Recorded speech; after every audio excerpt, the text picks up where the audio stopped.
Mortal Kombat is a franchise that is no stranger to going a little bit off the rails in their decisions with their franchise, especially in the 2000s. The late 90s had installments like Mortal Kombat 4, which were peak comedy because I'm laughing in a mean-spirited way at it. Once we hit the 2000s, they had their camp moments and Easter eggs like no other. Once the year of our Lord 2008 hit, though, we were not ready for the weirdest installment of the franchise to grace our eyeballs. Mortal Kombat vs. DC Universe was a weird point where Mortal Kombat was going through major withdrawals. First of all, behind the scenes, Midway was a sinking ship and had a lot of problems staying afloat in the ever-evolving gaming world. DC fans wanted a fighting game, but it wasn't on a lot of people's minds. However, games like Smash Bros. And Marvel vs. Capcom were revered by fans for the longest time for how they combined their universe. And oh man, I can't wait to make a video on Marvel vs. Capcom. I'm giddy just thinking about it. This video actually spawned from another video I was writing, discussing how fighting game crossovers became a thing of the past and solo entries in the fighting game worlds are more revered in the community now. MK vs. DC would have been a section of the video, but looking back on this game, it deserves its own video because I was laughing so hard. And because of how much of an outlier this game became, I think it's a warranted masterclass in camp to take a trip down. Similarly to how the game itself is split into two parts for its story, this video will be in two parts. The first is going to cover the Mortal Kombat side of things, and the second will cover the DC side of things and some concluding thoughts on the game itself and where it led us for both Injustice and Mortal Kombat. Before we start, hi, I'm Zak Not Kyle, or Zak for short, and I talk about video games as they pertain to creative writing and popular culture. I'm currently studying for my BFA in creative writing, and I'd love if you stuck around for some funny, goofy content. Subscribe with the silly red button, like this video, and comment your thoughts on the situation below, and without any further ado, let's get into this mess. As with most fighting games, the first thing you'll notice is the roster, and starting off with it, the biggest thing I can say about its content upon first look is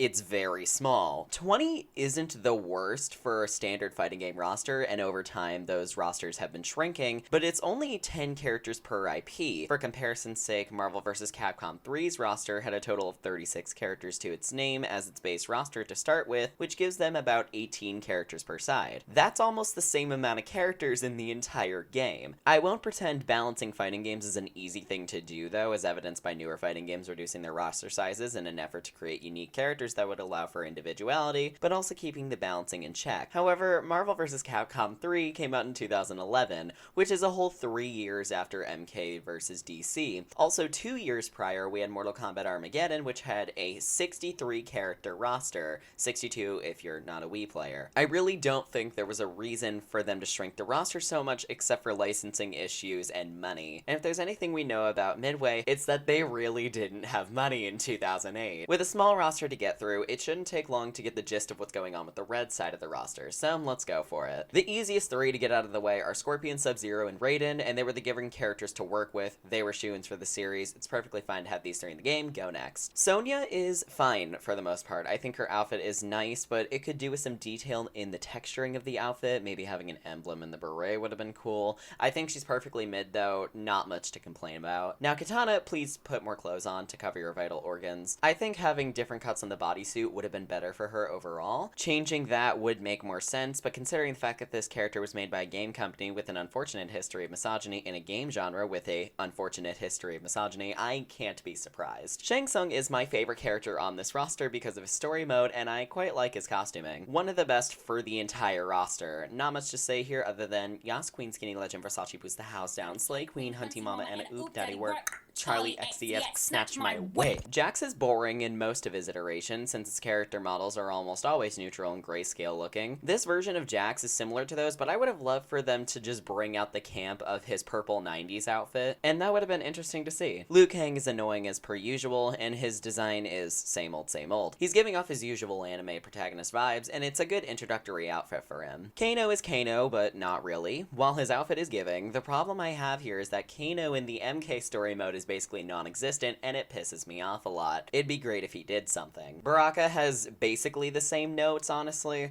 Baraka doesn't do shit except be other people's lackey. If there was more chapters in the story mode, I could see him doing a lot more to contribute to the story, but as it stands, I don't know how necessary he was in the game. And lastly, Shao Kahn. Step on me. Aside from that, my man has no clothes on. Please cover your vital organs. We like you not dead. I love Shao Kahn. He was my gay awakening. Don't ask questions. Glad he's here. Let's move on. As far as my wish list for this game goes, to make it even more campy, I would have loved for Johnny Cage to be here. Oh my god. god I would die. Honestly, it kinda shocks me that Johnny Cage wasn't here in a game that is already so unnecessarily weird. Melina is another one. I think she would have been really fun to have around, and probably more entertaining than Baraka in most instances. Also, honorable mentions include Goro, Reptile, Cyrex, and Kung Lao to introduce a larger spectrum of MK characters you can encounter in the regular Mortal Kombat games. Personally, as someone who was introduced to Mortal Kombat through this game at the ripe age of 4, I would have loved to see more variety, because when I started playing MK9 at the age of 6, to say that I was shocked with the character diversity was an understatement. But moving on from the roster itself, let's get into the plot.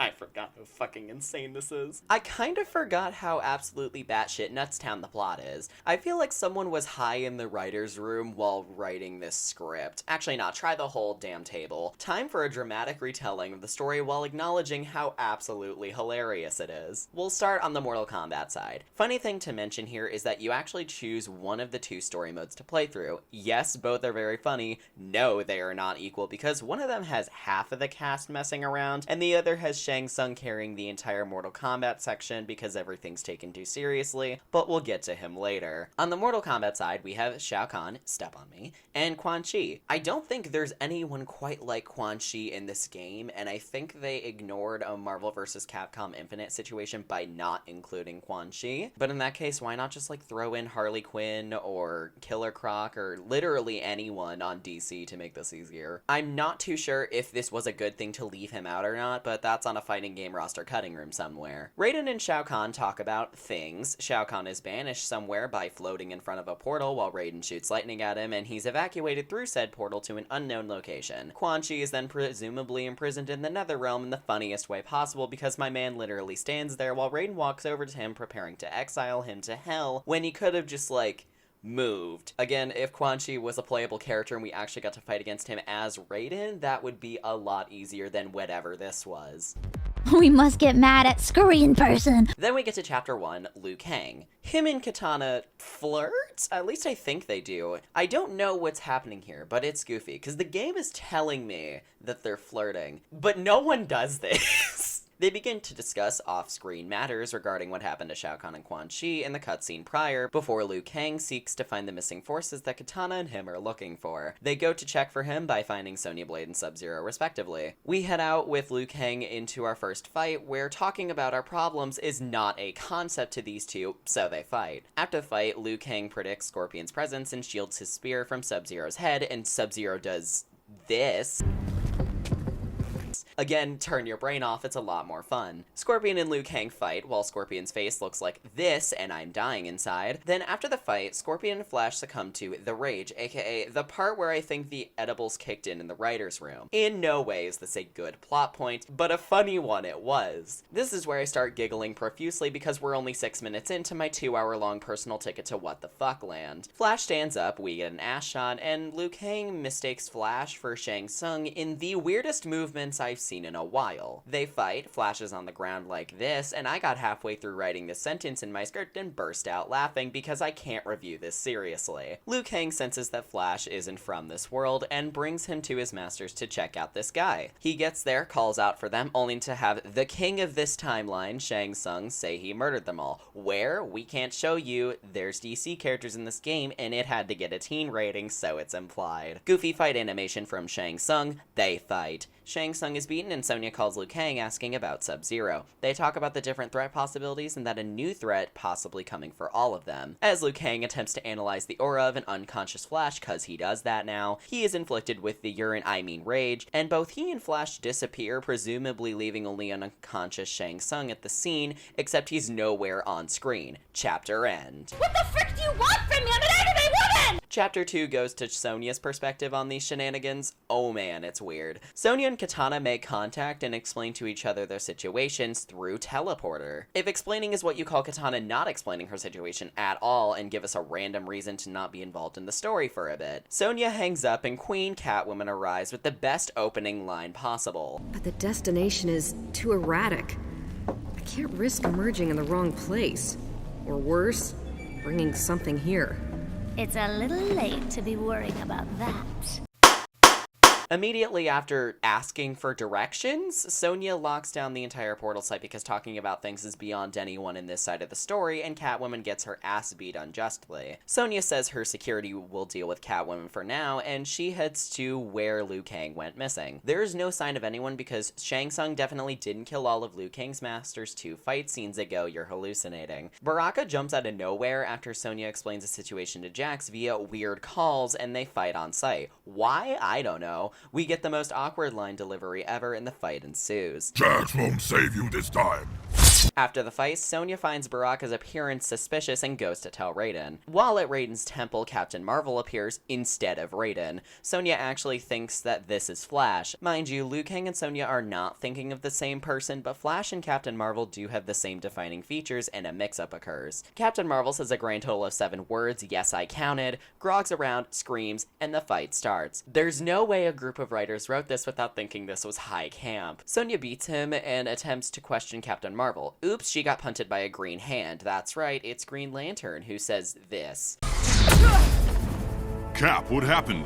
My ring's not working right, but... Except it clearly is if he one-punched Sonya off her feet with perfect accuracy. Then with no explanation, Captain Marvel is completely wiped of the rage, and now Sonya magically has it. Don't worry, this is never explained. Sonya wakes up to Green Lantern and they immediately throw down, but Sonya wins. Sonya's about to kill Green Lantern, but Captain Marvel stops her from giving this game an M17 rating, and they both leave in a supposedly malfunctioning Green Lantern ring that definitely works properly. Another win for the writer. I have a gun! I'm going to shoot you! As they fly off into space, we hit Chapter 3 with Jax. Sonya is still inflicted with the mysterious rage and pushes Jax off, thinking he's Kano because we don't know what the rage does, neither do the writers. Just roll with it. Sonya says like 2 sentences and it's on site, and Jax wins. Raiden shows up while Sonya's laying on the ground like this, and then Jax explains what happened. Liu Kang appears out of nowhere to explain the rest of the plot. They all gossip about things for a bit while they make the absolute wrong assumption and blame Outworld for their problems. We go back to the space station where Jax explains his process to Sonya, where there was actually a sign of life at the Wuxi Academy where Liu Kang went missing, being Flash's unconscious body. And definitely not all of Liu Kang's masters that Shang Tsung killed, or Shang Tsung himself. Ignore that, that didn't happen. Then he went to the temple in order to find Sonya after presumably taking care of Catwoman, but that isn't explained. Once he gets up there, we go to where we just were in the portal headquarters. Once we're here, Jax begins to make repairs on his computer to the portal. As soon as he's done, Lex Luthor, another absolute queen, rolls in behind him. Lex mentions his company, introduces himself, and a constant running theme in this chapter happens, where Lex is just trying to explain things to Jax, and Jax is infected with the rage and it's immediately on site for some reason. Another side note, this is the second character to break into the Special Forces HQ. How is this place top secret if people keep getting in here? Jax wins while under the rage. He is magically completely fine after this, and it's never explained or questioned by Jax himself. Sonya shows up behind him after the fight, and Jax explains who Lex Luthor is. According to Jax, they are now able to head to the space station that Captain Marvel and Green Lantern went to at the beginning of this chapter because fuck continuity when it comes to major plot devices. The portal does actually screw up though, sending Jax and Sonya to opposite sides of the space station. Jax hears someone coming and hides behind a conveniently placed wall and listens in on Wonder Woman contacting someone on the space station who happens to be chilling with Captain Marvel. So Jax walks up and punches the poor man unprovoked because the entire MK cast doesn't know what talking through their problems is. He punches Captain Marvel growls at him, and the fight starts. Yup, that's an actual transition into a fight. Jax beats Captain Marvel and he contacts Sonya on her whereabouts because what else is there to do? Learn about the environment? No. Wonder Woman blocks every bullet he fires because he doesn't know how to aim anywhere lower than her neck for some reason. Wonder Woman talks like an actual person and reacts negatively to Jax's presence, shocker, due to a captured Sub-Zero exposing Jax's identity. Wonder Woman is filled with the rage, which we still don't know shit about, and the fight starts with a threat to imprison Jax and Sub-Zero both. Jax wins the fight. Wonder Woman and Captain Marvel are shown laying on the ground in different positions, I guess for style. Sub-Zero is freed after Jax's initial apprehension to the idea, but Sub-Zero draws the same incorrect conclusion that Shao Kahn is probably just getting a new army together to kill off most of the fighters on the Mortal Kombat side of things. They say they have to go find a sorcerer. There's several though. Sub-Zero could be referring to Raiden, Quan Chi, or Shang Tsung, and you could be right about any of those guesses. I don't understand. I don't understand, bitch. I don't understand. I don't understand, bitch. You might think the correct answer is Raiden as we head into Chapter 4, Sub-Zero. In this section, we deal with Raiden first. Sub-Zero is scaling the Sky Temple in the goofiest way I've ever seen, and Raiden apparates out of nowhere and asks why he's breaking and entering. Sub-Zero is insanely peaceful because he's actually seeking help, and Raiden says, nah, and they fight. I'm explaining this with the same level of whiplash it hit me with when I was first playing this again. Raiden still plays the superior person, which he isn't, after the fight, and refuses to help Sub-Zero.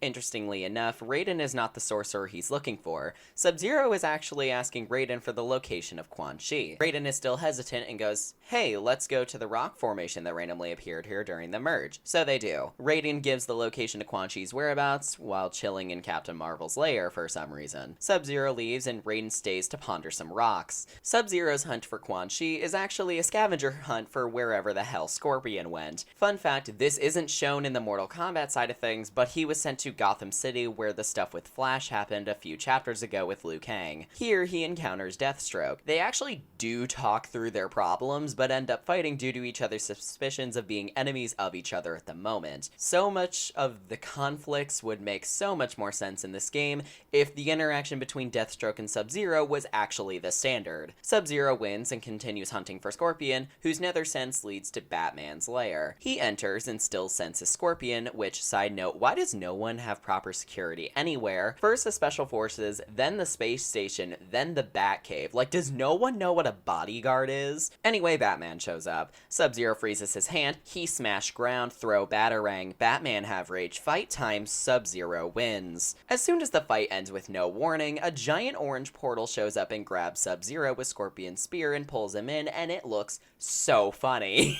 Sub-Zero lands in the Netherrealm, and this is where the whole nothing makes sense because nothing is explained part comes in. For Mortal Kombat diehards, this won't make sense, but in the lore, the old iteration of Sub-Zero killed Scorpion's clan and family. This is not well explained in the lore, like at all. Sub-Zero just kinda goes, it was not me, and then they fight anyway because talking about your problems is not a concept well known to the writing team. Sub-Zero wins against Scorpion. Scorpion and Sub-Zero are in the middle of fighting when the entire Netherrealm starts shaking and glows yellow. Quan Chi's chains perfectly break, and he's free because why not? He evil laughs, and Quan Chi explains that, and I'm not joking at all, the merging of the realms in the intense combat of two bitter enemies was enough to break the chains given to him by the Elder Gods. For those not informed on that lore, the Elder Gods are the top dogs of the Mortal Kombat universe, regardless of merging. Ain't no way this is possible in the slightest. Sub-Zero is shoved back into the portal, presumably to go find Raiden with the information he's acquired.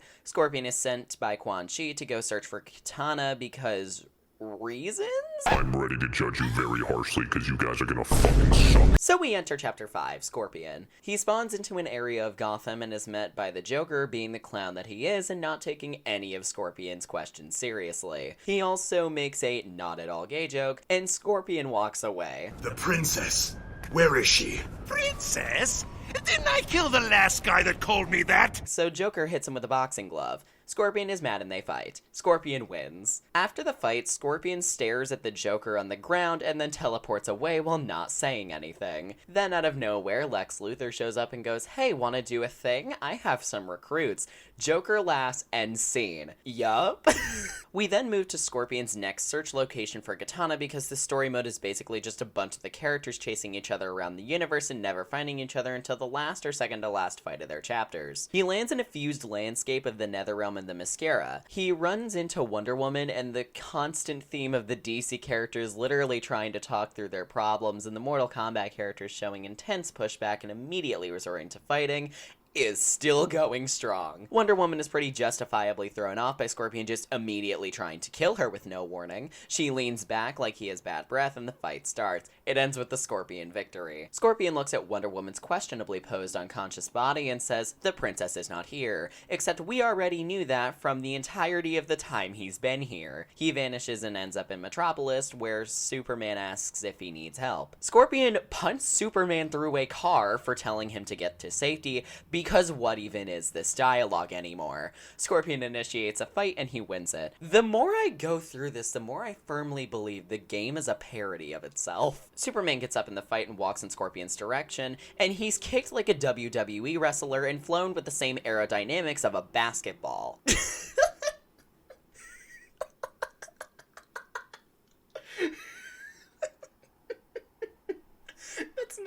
physics.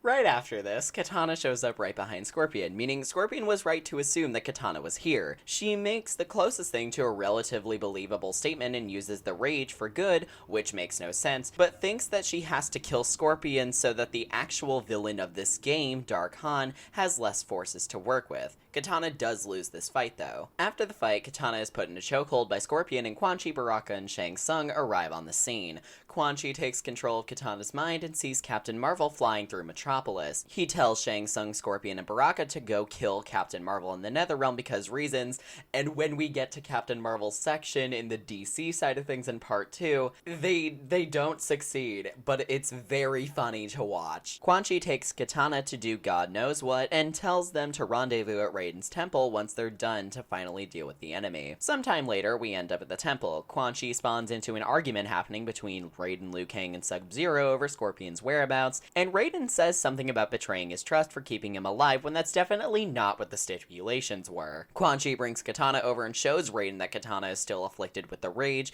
even though it never affected anyone else for this long. He uses the last of his power to cleanse her of it, even though he sounds like he isn't struggling at all to speak. Raiden does not trust him because Quan Chi is a two-faced liar for a lot of Mortal Kombat's pre-current timeline, but Raiden always has a stick up his ass and probably always will. Shang Tsung and crew roll in and question what's happening here, and then Katana shows them who Dark Han is using funny hologram magic. Everyone is still making wrong assumptions because none of the DC characters are actually fighting for Dark Han, which is very confusing to them. Raiden and Katana agree that they all need to set aside their differences and work together, and they decide to fight in pairs to take out the forces. There's 7 of them here, don't question it. Actually, you should, because Raiden makes Liu Kang and Shang Tsung work together for absolutely no reason other than to give Shang Tsung the best chapter in the story mode. Yes!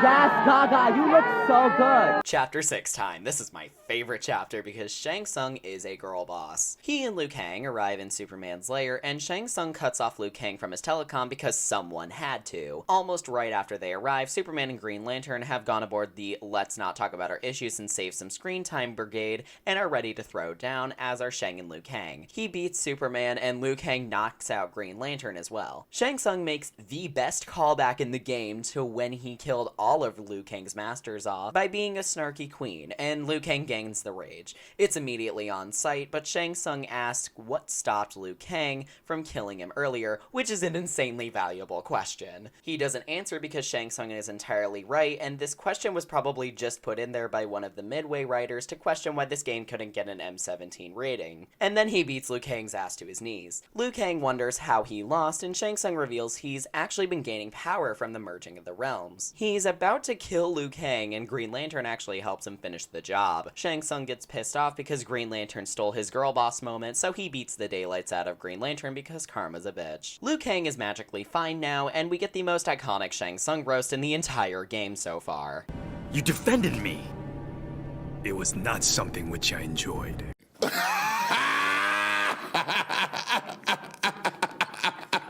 Shang Tsung and Liu Kang head back to the Sky Temple to see what's going on over there, and Kano and Sonya say they got overpowered by the Joker. Shang Tsung asks why Kano got his ass handed to him by a clown. Kano gains the rage because ego is hurt, but it's gonna hurt a lot more since Shang Tsung beats him in a fight. Shang Tsung is about to kill Kano, and Sonya would love to see this go down, but they have other problems right now, like appealing to getting a teen rating. Jax explains that Lex Luthor knocked him out cold and that the DC characters are headed for Outworld using the portal at the Special Forces base. The group agrees that they have to go to Outworld to fight them, still thinking that the DC group works under Dark Han, which they don't. I need to check the runtime, and oh, we're still over halfway through without actually outlining our problems. Raiden explains that they all have to fight in Outworld because if they don't, they will all die. This just isn't true. The worlds would merge and they'd be more violent, but death is not guaranteed in this outcome. I think the writers just needed Raiden to be dramatic and feel heroic because he's been a thorn in everyone's side this entire time. The entire crew goes to Outworld except Quan Chi, who who left, I guess. Outworld is not looking great at all. The entire place is completely battered and looks a mess. The group sees Superman and crew roll up on another rock, so Raiden decides to speak to them. However, this interaction just continues to prove that whoever wrote the Mortal Kombat side of things did not do a good job of creating meaningful conflict. Superman asks for the intentions of Raiden and crew, and rather than explain what they think is happening, the MK characters just immediately challenge them to a fight. Why? I don't know. They don't have rage yet. Hey, speaking of rage, KANG starts getting hit with it in the middle of this kind of decent monologue moment. The problem is this one isn't random. Darkhan jumps on another rock conveniently placed in the middle of this big rock, and then he begins to make every single roster member succumb to the rage at once. He yells fight at the top of his probably corroded lungs, and a dope fight scene starts. However, it's not an actual fight scene, it's a painting of all the characters fighting each other. Neither side comes out winning, and we end Chapter 6 with quite the disappointment, honestly. I heard you. I spoke your thoughts. You are ugly.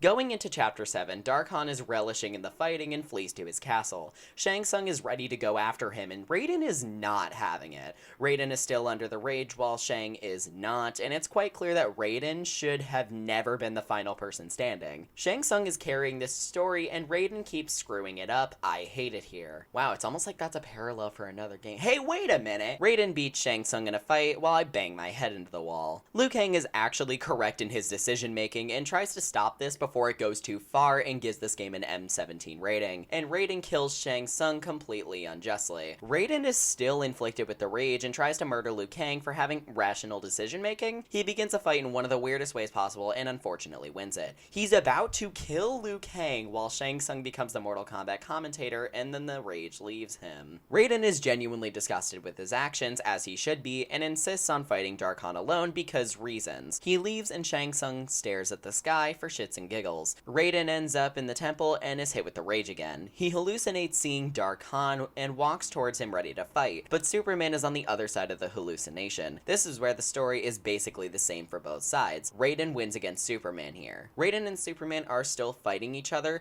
but both of them get hit by Darkhan's magic. They take until the last fight to figure out that they are not supposed to be fighting each other, which I must reiterate would be perfectly solvable if they just talked about their problems. The two of them finally overcome the rage to fight Darkhan while inflicted with it. Raiden comes out winning the fight, and Darkhan blows up in the most cartoonish way I could ever imagine this happening in. This game is high camp, and I will hear no exceptions. This point is proven further when Darkseid is spawned into the lower floor of Shao Kahn's throne room, and he is punished by the Elder Gods, leaving us with this fantastic ending.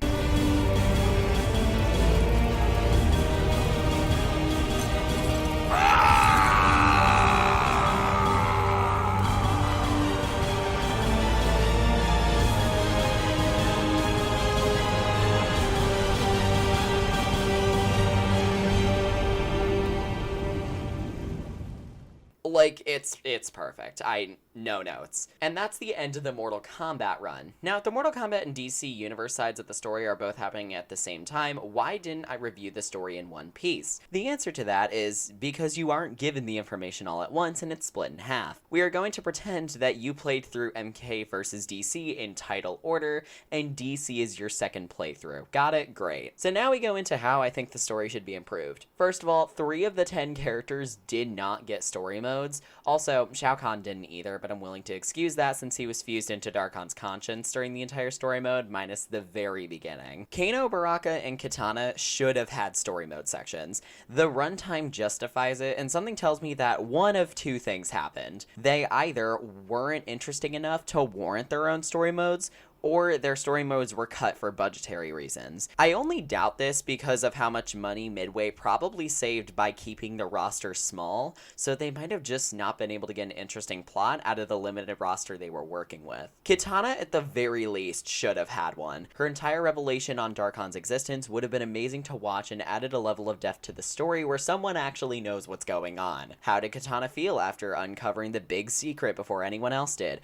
What did her fights look like? How did she end up in in Metropolis when Scorpion found her. And all of this could have been solved if the roster was larger and we saw some other fights go down with other DC mainstays or even some Outworld characters like Reptile, Sindel, Melina, and more. Kano probably would have been the second best chapter of the Mortal Kombat side of things behind Shang Tsung, if not the best. Kano as a character doesn't care and could expand on the characters that would actually embrace the rage as something to use to their advantage even more than Shang Tsung did. I would have loved to see how Sonya and Kano ended up working together, the differences Kano overcame to see something like that happen, etc. Baraka is definitely the hardest to justify. I think his story could have been a hunt for one or two of the DC characters that he takes with Shang or Scorpion. Again, I wish we had a larger roster because if Baraka did this with someone like Rain, Melina, or Reptile, it could have made more sense. He probably would need a reason to end up in Earthrealm in Chapter 2 when Sonya was looking for Liu Kang, and we could potentially cite Outworld's merge effects as a cause of that. Baraka could fight some of the DC warriors and seek refuge with Shang Tsung and Scorpion as a result of them coming to his aid. If the timeline were redone by me,